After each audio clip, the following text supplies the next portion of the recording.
Assalamualaikum warahmatullahi wabarakatuh. Kembali lagi dengan saya, Pandu Amerta.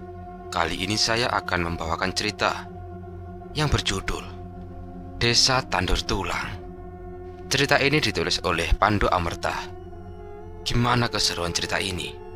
Langsung saja kita memasuki ceritanya. Desa Tandur Tulang, perjalanan Rama Amerta. Malam itu aku sedang menonton siaran televisi bersama istriku. Kami berdua menikmati siaran dengan tenang. Istriku sedang hamil muda. Umur kehamilan istriku sudah menginjak 3 bulan.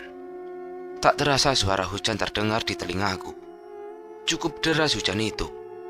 Aku teringat sepeda motorku belum aku masukkan dan masih berada di depan rumah.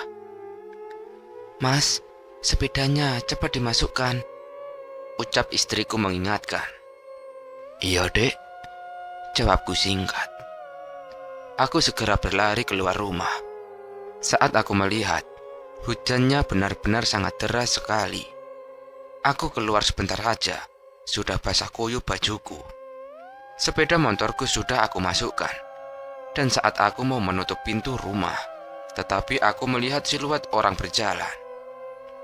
Aku tajamkan penglihatanku untuk memastikan itu beneran orang atau penampakan makhluk halus. Orang itu seperti berjalan menuju ke arah rumahku. Dan benar, saat dia melewati halaman rumahku, dia berhenti, seolah mencari rumah yang dia tuju. Dia melihat ke arah rumahku. Dengan yakin dia mulai berjalan lagi menuju ke arah rumahku. Orang tersebut semakin mendekat dan aku tidak jadi menutup pintu. Aku hampiri orang tersebut. Saat wajahnya sudah mulai terlihat jelas, aku sangat kaget karena aku kenal orang tersebut. "Loh, ada apa, Mbah? Kok sampai datang ke rumah?" tanya aku. "Assalamualaikum," ucap salam orang tersebut. "Gini, Mas, saya mau nganterin pesanan Mas yang Mas Rama pesan 3 bulan kemarin," jawab orang tersebut. "Ya udah, Mbah, silakan masuk ke rumah dulu," balasku mempersilahkan dia masuk ke rumah. Aku memanggil istriku untuk membuatkan teh hangat untuk tamuku ini. Dia adalah Mbah Gandro, seseorang yang membuatkanku pusaka. Dia datang ke rumah untuk mengantarkan pusakaku yang sudah jadi. Aku mulai mengajak ngobrol Mbah Gandro, dan dia menceritakan proses saat dia membuatkan pusaka untukku. Dia bercerita kalau banyak gangguan saat membuat pusaka itu. Bahkan dia sempat sakit 1 minggu. Tetapi untungnya Mbah Gandro bisa menyelesaikan pusaka yang aku pesan itu. Dan dia mengeluarkan benda dari balik bajunya. Benda itu adalah sebuah kotak persegi panjang. "Ini, Mas, pusaka yang Mas pesan sudah jadi. Coba dilihat dulu," ucap Mbah Gandro sambil menaruh kotak itu di atas meja. "Iya, Mbah, terima kasih telah mau membantu saya," jawabku dengan penuh berterima kasih. "Iya, Mas, sama-sama. Keluarga itu harus saling membantu," Mbah Gandro menjawab sambil tersenyum. "Saya coba lihat ya, Mbah," izinku pada Mbah Gandro. Mbah Gandro hanya menganggukkan kepalanya, yang menandakan dia mengizinkan. Aku raih kotak itu dan aku buka. Di dalam kotak berisi sebuah keris yang sangat cantik, warangka berwarna hitam, yang dihiasi tulisan aksara Jawa. Jika diartikan, tulisan itu adalah Rama Amerta, yang berarti keris itu adalah milikku. Aku mencoba mengambil dan mengeluarkan keris dari warangkanya. Keris itu seperti keris biasa, tidak memiliki keistimewaan kalau dilihat oleh orang biasa. Tetapi saat aku melihat keris itu, ada api hitam yang menyelimuti seluruh bilah kerisnya. Ya, ini adalah pusaka yang menurutku sangat kuat. Bahkan keris itu lebih kuat dari keris ireng putih milik Sang Arjuna. Aku terkagum melihat pusaka itu. Mas Rama, nama keris itu adalah keris geni ireng, ucap Mbah Gandru memberitahu. Mbah Gandru yang mengasih nama keris ini? Tanya aku. Tidak, Mas. Semua tentang keris ini sudah ditulis di surat lontar, Mas. Mulai dari cara pembuatannya dan cara mengaktifkan kekuatan dari keris ini sudah tertulis. Bahkan nama kerisnya juga sudah ada di surat lontar ini, Mas, ucap Mbah Gandru menjelaskan. Sekarang tugas Mas Rama adalah membiasakan diri untuk mengenali kekuatan dari keris itu, tambah Mbah Gandru. Iya Mbah, nanti saya akan berlatih bersama Bapak, ucapku. Aku memasukkan keris itu lagi ke dalam warangkanya, dan aku letakkan kembali ke dalam kotak. Aku melanjutkan mengobrol bersama Mbah Gandru. Banyak pengalaman Mbah Gandru yang dia ceritakan kepada aku. Saat lagi asik bercerita, istriku datang dan membawa teh hangat dan camilan. Lalu dia letakkan di atas meja. Ini Mbah, tehnya diminum dulu untuk menghilangkan rasa dingin, ucap Sukma kepada Mbah Gandru. Ya ampun, kok repot-repot Nduk, Mbah Gandru membalas. Tidak Mbah, tidak repot kok, balas Sukma sambil duduk di dekatku. Mas Rama, istrinya lagi hamil yo? Tanya Mbah Gandru. Iya Mbah, baru menginjak 3 bulan, jawabku. Nanti anaknya Mas Rama laki-laki, dan dia yang akan meneruskan warisan dari leluhur Mas, ucap Mbah Gandru yang membuatku sedikit bingung. Aku hanya menganggukkan kepalaku saja.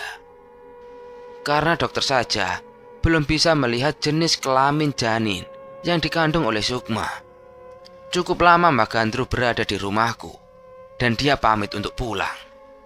Karena waktu sudah malam, aku menawarinya untuk aku antarkan. Tetapi Mbah Gandru menolak, dan aku juga ingin ngasih uang untuk upah pembuatan pusaka itu. Tetapi Mbah Gandru juga menolaknya. Malah dia berucap kepada aku yang membuat perasaanku semakin gelisah. Tidak usah, Mas Rama harus segera ke desa simbahnya. Karena beberapa bulan lalu ada aura yang sangat kuat dari arah barat, ucap Mbah Gandru menyuruhku. Setelah berucap, Mbah Gandru langsung berjalan pulang. Dia berjalan kaki padahal hujan masih turun sedikit deras. Dan aku baru sadar saat Mbah Gandru berjalan, dia tidak sama sekali terkena air hujan. Saat Mbah Gandru sudah jauh, aku masuk ke dalam rumah dan mengunci pintunya. Sudah 3 bulan lebih aku tidak menghubungi Bapak yang berada di desa simbahku. Aku memanggil-manggil Sukma untuk menelponkan Mbak Dewi atau Mas Tirta, tetapi tidak ada satupun yang bisa dihubungi. Aku tambah gelisah, takut terjadi sesuatu kepada keluargaku yang ada di sana. Saat aku tinggal kembali ke Banyuwangi, Bapak, Mas Tirta, dan kedua Pak Lekku sedang menghadapi ilmu santet yang sangat mengerikan. Meskipun mereka semua bukan manusia sembarangan, tetapi rasa gelisahku tidak bisa aku bohongi. Dek, bagaimana keadaan Bapak sama Ibu di sana yo? Aku mencoba mengajak ngobrol Sukma. Entah Mas, semoga baik-baik saja, balas Sukma. Dek, aku besok tak berangkat ke Jawa Tengah yo. Aku meminta izin sama istriku. Iya Mas, berangkatlah. Tapi aku tidak ikut yo Mas. Aku hanya menganggukkan kepalaku, yang menandakan menyetujui keputusan Sukma.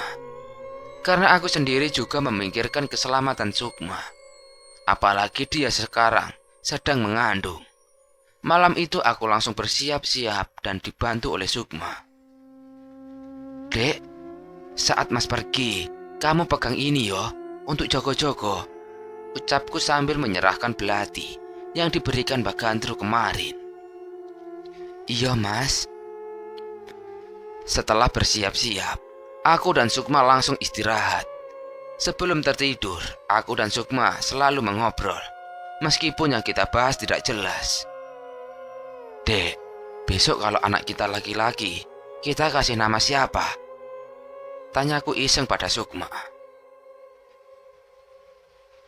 "Pandu Amerta Mas, sepertinya bagus.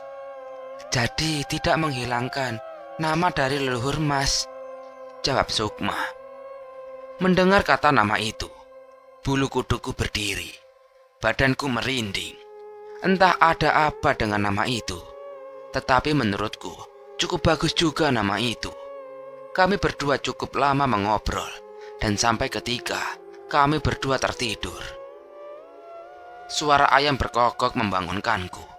Aku langsung bangun dan melihat jam sudah menunjukkan pukul 4 pagi. Terlihat Sukma masih tertidur pulas. Aku langsung menuju ke belakang untuk menjalankan kewajibanku. Setelah itu aku mencoba membangunkan Sukma. Cukup mudah membangunkan Sukma. Dan aku menyuruhnya untuk menjalankan ibadah terlebih dahulu. Kami berdua melaksanakan tugas-tugas kita. Aku mempersiapkan diriku untuk berangkat ke Jawa Tengah. Sedangkan Sukma mempersiapkan bekal-bekal yang akan aku bawa. Dan tepat pukul 6 pagi, aku berangkat perjalanan menuju Jawa Tengah. Sebelum berangkat aku berpesan pada Sukma. "Dek, jika ada apa-apa, langsung hubungi Tio aja yo," ucapku memperingatkan. "Iya Mas, kamu hati-hati di jalan. Jangan lupa selalu ngabarin yo," balas Sukma. "Iya Dek, tenang aja. Doakan Mas semoga perjalanannya lancar," pintaku. "Iya, selalu kok," jawab Sukma sambil mencium tanganku. Semua sudah siap. Tak lupa aku membawa pusakaku. Aku mulai menyalakan sepeda motorku. Dengan suara khasnya yang nyaring dan asap yang keluar dari knalpot motorku, aku menarik gas dan melaju memulai perjalanan. Perjalananku akan membutuhkan waktu yang lama. Sengaja aku naik sepeda motor karena ada alasan yang tidak bisa dijelaskan. Aku menikmati perjalananku. Di perjalanan aku tidak mendapati hal yang aneh sama sekali. Singkat cerita, aku sudah sampai di perbatasan Jawa Timur dan Jawa Tengah. Aku sampai di perbatasan sekitar pukul 7:30 malam. Dan aku berhenti di sebuah masjid untuk melakukan sholat dan istirahat sebentar. Jarak antara perbatasan dan desa Simbah masih lumayan jauh. Ya, sekitar membutuhkan waktu kurang lebih 2-3 jam. Setelah selesai hajatku, aku melanjutkan perjalanan. Dan sampai ketika aku melewati sebuah desa. Karena waktu sudah malam jadi cukup sepi di desa tersebut. Aku hanya ditemani dengan suara motorku yang lumayan kencang. Mungkin satu desa bisa mendengar motorku itu. Saat lagi asik menikmati perjalanan, aku melihat seorang wanita di depanku. Dia berlari menuju ke arahku. Saat sudah dekat, dia menghentikanku. Wajahnya seperti ketakutan. Rambutnya berantakan. Bahkan bajunya sudah compang-camping. "Ada apa Mbak?" tanyaku bingung. "Mas, tolong saya Mas," ucapnya sambil sesekali menghadap ke belakang. "Memangnya mbaknya kenapa?" Belum sempat dia menjawab pertanyaanku, tiba-tiba ada teriakan seorang laki-laki. Tidak hanya satu, tetapi ada 3 orang laki-laki. Ketiga laki-laki tersebut berjalan mengarah ke wanita di sebelahku. Melihat beberapa orang tersebut berjalan menghampiri, wanita itu sungguh panik sekali. Aku mencoba membaca situasi di sekitar. Tidak ada satu orang warga pun yang ada di luar rumah, selain 3 laki-laki tersebut dan 1 wanita itu. Kemudian aku turun dari motor. Aku cukup panik, tetapi mau tidak mau, aku harus membantu wanita tersebut. "Udah mbak, mbaknya yang tenang ya," ucapku. "Hei, jangan jadi pahlawan kesiangan kamu," ucap salah satu laki-laki tersebut. Bentar mas. Setiap masalah bisa dibicarakan dengan baik-baik," balasku. "Ini bukan urusanmu. Serahkan wanita itu," ucap laki-laki tersebut sambil mengacungkan sebuah parang. "Wah, tidak bisa mas. Gini loh mas."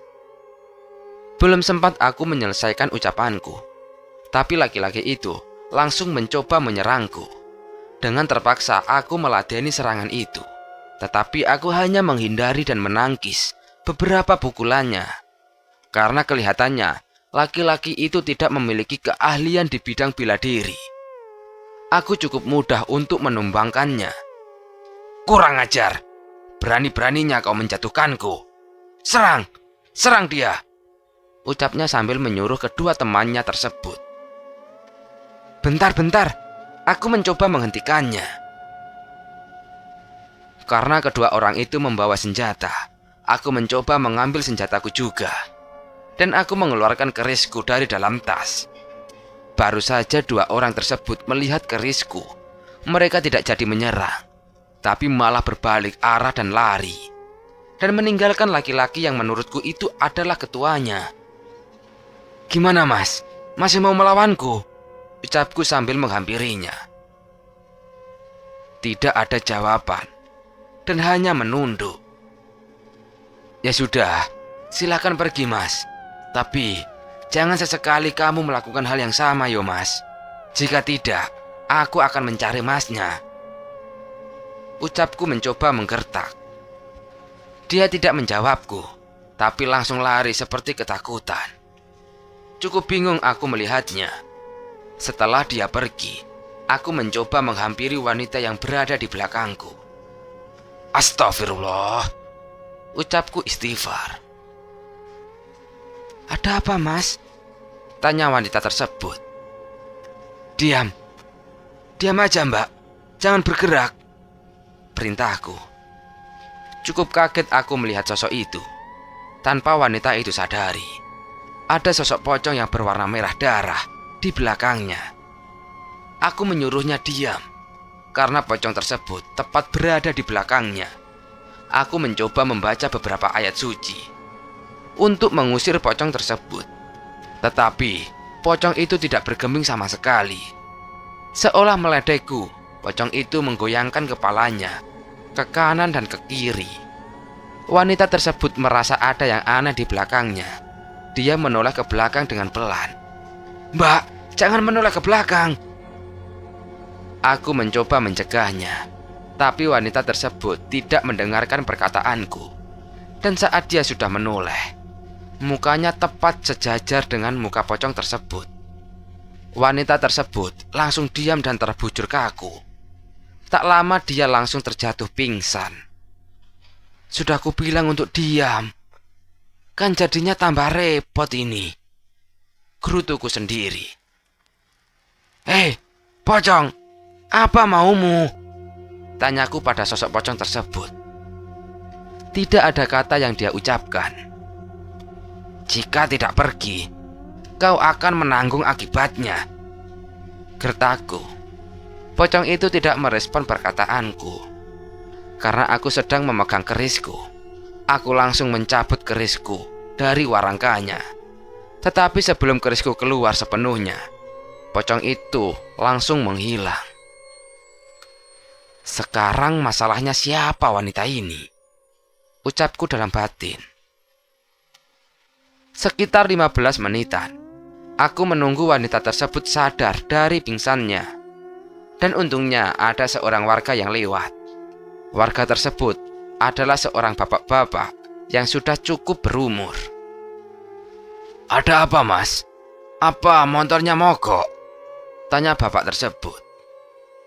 "Tidak pak, ada problem sedikit," jelasku. "Pasti diganggu sosok pocong merah yo mas. Tenang Mas, itu sudah biasa.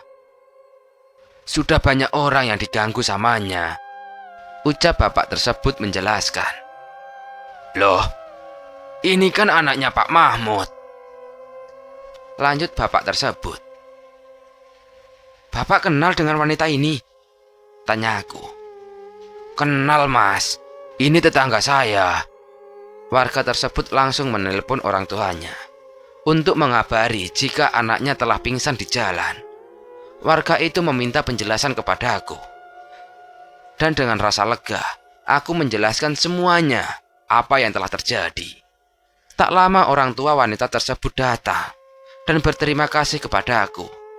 Sudah menyelamatkan anaknya dari gangguan laki-laki. Mas, terima kasih banget yo. Entah, jika tidak ada masnya, mungkin anak saya tidak selamat, ucap orang tua wanita itu. Iya Pak, sama-sama. Kebetulan saja, pas saya lewat, jawabku. Ayo Mas, mampir dulu ke rumah kami. Maaf Pak, saya buru-buru. Soalnya keluarga saya sudah menunggu. Karena menurutku wanita tersebut sudah aman, aku langsung berpamitan untuk melanjutkan perjalananku. Saat itu jam sudah menunjukkan 10 malam. Desa Simbah kurang 1 kilo lagi dari desa tersebut. Tengah malam, aku sudah sampai di gapura desa.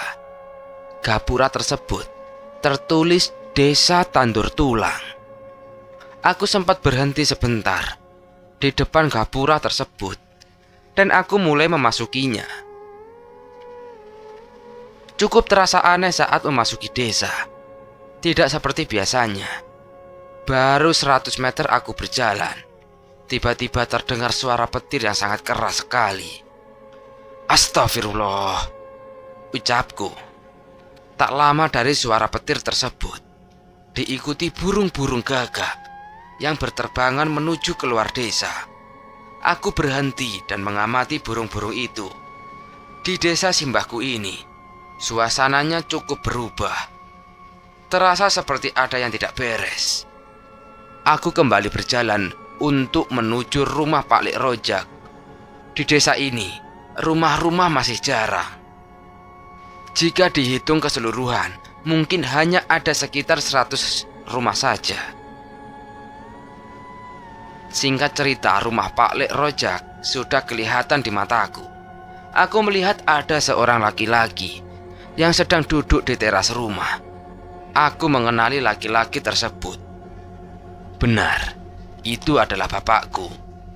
Saat aku sudah sampai di depan rumah, ternyata bapak sedang tidur. Aku segera turun dari sepedaku. Saat aku mau menyalami bapak, dari dalam rumah keluar Mas Tirta.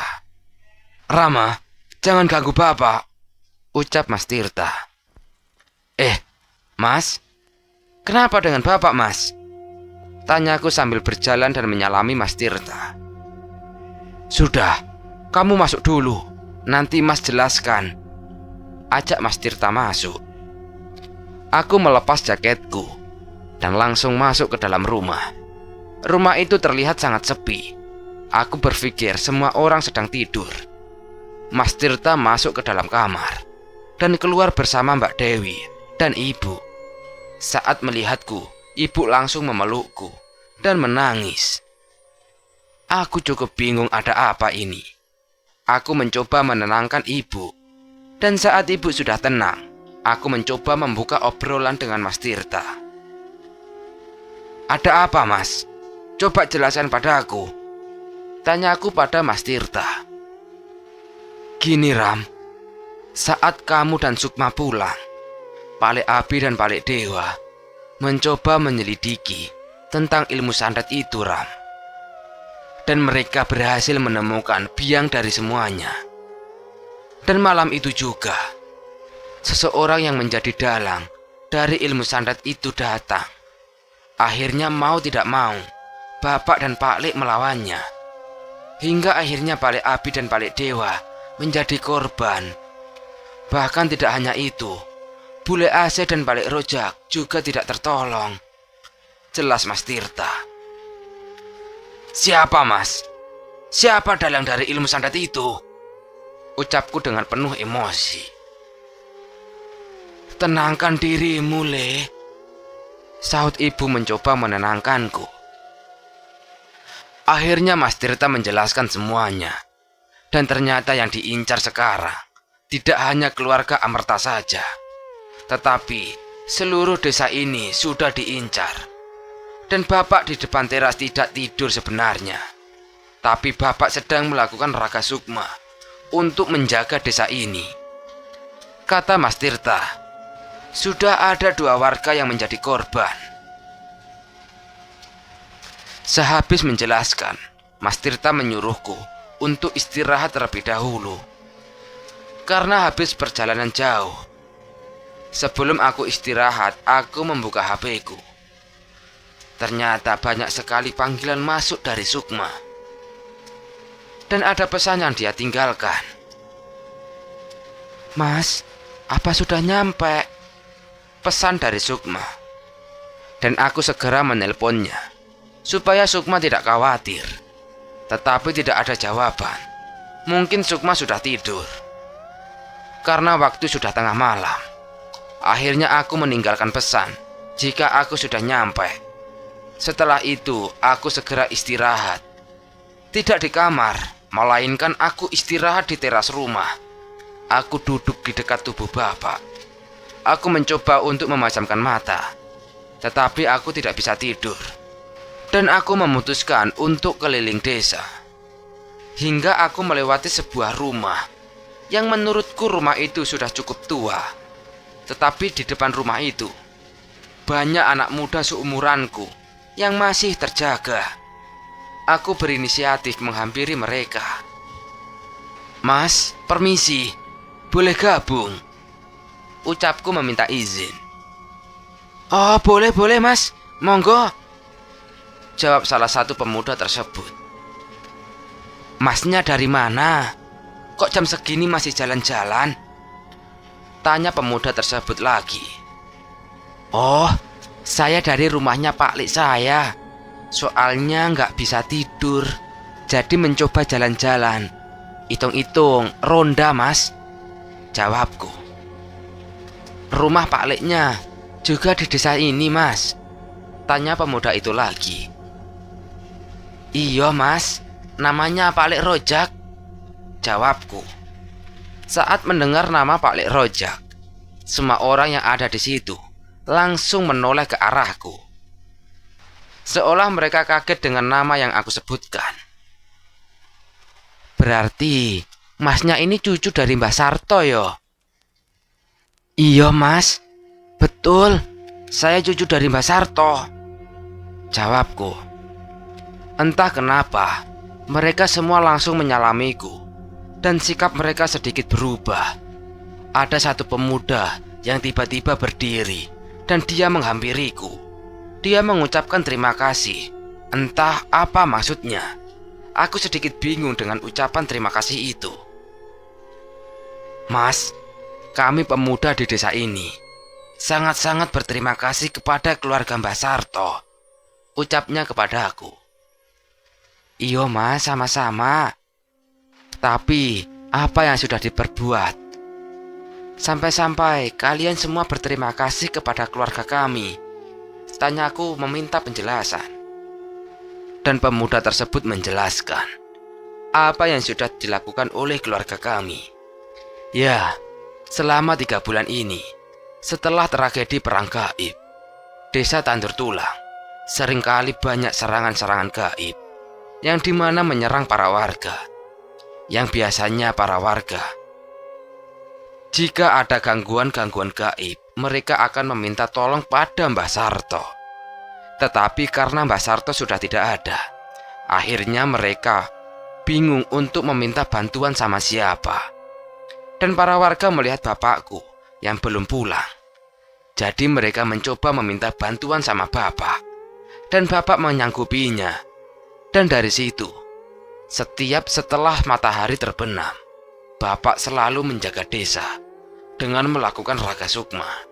Tetapi suatu ketika, Bapak kecolongan. Ada serangan yang tidak diketahui Bapak, yang mengakibatkan 2 warga menjadi korban. Pemuda tersebut menjelaskan. Aku mendengarkan seksama penjelasan pemuda tersebut. Dan tiba-tiba dari arah jalan, ada seorang wanita yang berjalan sendirian. Wanita tersebut berjalan dengan tatapan yang kosong. Lisa? Itu Lisa, Dik, ucap pemuda yang menjelaskan padaku dan ngasih tahu ke temannya yang bernama Didi. Mana, Jar? Tanya Didi. Itu, berjalan ke arah hutan jati, ucap pemuda tersebut yang bernama Fajar. Didi langsung berdiri dan melihat ke arah jalan. Dan benar, dia adalah Lisa. Ternyata Lisa ini adalah tunangannya Didi. Ayo Jar, temani aku untuk menghampiri Lisa, ajak Didi. Ayo, sepertinya ada yang tidak beres lagi, ujar Fajar yang segera berdiri dan segera menghampiri Lisa. Aku yang mendengar Fajar berucap ada yang tidak beres, aku langsung mengikuti mereka berdua. Dan di rumah itu masih ada beberapa pemuda. Didi berlari dan memanggil-manggil Lisa. Dek, Dek, kamu mau kemana? Teriak Didi. Lisa tidak menjawab dan terus berjalan. Saat Didi sudah dekat dengan Lisa, dia langsung menarik tangannya. Hei Dek, kamu mau kemana? Ini sudah malam loh, ucap Didi. Tetap, Lisa tidak menjawab pertanyaan Didi. Dia langsung menarik tangannya lagi dan melanjutkan berjalan. Fajar ngasih tahu kepada Didi untuk segera minta bantuan. Dik, segera kasih tahu Pak Hasan kalau ada yang tidak beres lagi, ucap Fajar menyarankan. Iya Jar, tolong ikuti Lisa terus. Kalau bisa hentikan Lisa Jar, ucap Didi yang langsung berlari. Karena mereka berdua berlari, jadi aku ketinggalan. Dari jauh aku melihat Mas Didi berlari ke arah yang berbeda. Aku segera cepat-cepat menghampiri Mas Fajar yang masih terus mengikuti Lisa. Mas Fajar, tunggu, teriakku. Sepertinya Mas Fajar mendengar teriakanku. Dia menoleh ke arahku. Saat aku sudah nyampe di Mas Fajar, dia langsung berkata, Mas, tolong temani aku ya. Sepertinya kampung ini dapat serangan gaib lagi, ucap Mas Fajar meminta tolong pada aku. Bentar Mas, aku melihat ada yang aneh sama wanita itu, ucapku. Iya Mas, sepertinya Lisa target selanjutnya. Mas Fajar, tolong hentikan wanita itu, perintahku. Kita tunggu Pak Hasan saja Mas, bantah Fajar. Tidak keburu, nyawa wanita itu dalam bahaya. Cepat hentikan sekarang, perintahku memaksa. Dengan segera Mas Fajar menghentikan Lisa dan langsung kupegang kepalanya. Aku membacakan beberapa ayat suci. Wanita itu berteriak kesakitan dan dia berucap, Asu, sopo kowe? Ucap Lisa yang suaranya serak. Aku hanya diam dan terus membacakan ayat suci. Lisa terus meronta dan berteriak-teriak kesakitan. Mas Fajar, tolong pegang tangannya, perintahku. Baik Mas. Ada makhluk yang keluar dari tubuh Lisa. Sosok wanita dengan pakaian khas zaman dulu. Sosok yang baru saja keluar dari tubuh Lisa. Dia melayang. Dan Lisa tak sadarkan diri. Mas Fajar, tolong bantu Lisa. Aku akan mengurus makhluk itu, ucapku. Makhluk apa Mas? Tanya Mas Fajar kebingungan. Aku tidak menjawab pertanyaan Mas Fajar. Aku segera menghadap ke arah sosok wanita tersebut. Dia memandangku dengan penuh amarah, seolah tidak terima apa yang telah aku perbuat. Tidak usah ikut campur urusanku, Siapa kamu? Dan apa tujuanmu? Tanyaku pada sosok tersebut. Ini adalah desaku. Terserah aku mau berbuat apa di desaku sendiri, jawab sosok tersebut. Jika urusannya dengan nyawa seseorang, aku tidak akan tinggal diam. Jika kamu terus menghalangiku, rasakan sendiri untuk resikonya. Baru saja dia berhenti bicara, tiba-tiba seluruh tubuhku merasakan gatal yang tak tertahankan. Dan aku mendapati mulut sosok tersebut seolah merapalkan sebuah mantra. Aku pun tak mau kalah. Aku juga merapalkan ajian penyembuh. Tetapi ajianku tidak berefek sama sekali. Rasa gatal masih terasa. Sudah saya ingatkan, tidak usah ikut campur urusanku. Rasakan akibatnya, ucap sosok wanita tersebut. Aku terus berusaha merapalkan ajian penyembuh. Dan saat aku masih fokus untuk menghilangkan rasa gatal ini, ada teriakan dari arah belakang. Tidak semudah itu, Rama. Dia bukan sosok sembarangan, ucap seseorang. Aku tahu itu suara siapa. Aku langsung menoleh ke belakang. Dan benar, itu adalah Bapak. Bapak, siapa sosok itu? Tanya aku. Dia bernama Murni, sosok roh gentayangan yang menyimpan dendam, jelas Bapak sambil berjalan ke arahku. Mas Didi, tolong bawa Mbak Lisa menjauh dari sini, perintah Bapak kepada Mas Didi. Nggih, Pak Hasan. Mas Fajar dan Mas Didi membawa tubuh Lisa menjauh dan Bapak berdiri di dekatku. Rama, ini bisa kamu. Dan diam, akan Bapak hilangkan rasa gatal itu, ucap Bapak. Bapak membacakan sebuah mantra. Aku seperti mengenali mantra itu, seperti orang yang sedang menembang. Dan aku baru ingat, yang diucapkan Bapak adalah sebuah kidung rumekso ing wengi. Ya, kidung itu dipercaya untuk menolak bala, menghalau teluh, dan semacamnya. Setelah Bapak menyelesaikan tembang itu, rasa gatal di tubuhku sudah tidak terasa lagi.